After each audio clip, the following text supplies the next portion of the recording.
শিবাজলা district president এবং এখানে যারা আছে সব আমাদের ত্রিপুরা ট্রাইবাল স্টুডেন্ট আমরা কলেজ থেকে আসা শিক্ষামতা পার্টির সিনিয়র নেতৃত্ব থেকে আমরা আসি।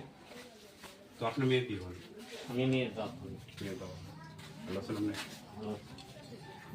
আমি তো শুনেছি। তাই ঠাম্মার কথা ঠাম্মা শুন কি কয় তাই কই জানি দেখছেন স্কুলে ড্রেস আসেনি তাই স্কুলে নিয়ে গেল। হ্যাঁ হ্যাঁ হ্যাঁ আমি এই ঘরে আসলাম তখন তারপর তাই কয় লাইট কেমন লয়ে আসা লগাই দেবো। নমস্কার, আমি ত্রিপুরা মথা পার্টির টিসিএফ এর শিবাজলা ডিস্ট্রিক্ট প্রেসিডেন্ট এবং আমার সঙ্গে আছেন আমাদের সোনামুড়া কবি নজরুল মহাবিদ্যালয়ের আমাদের স্টুডেন্ট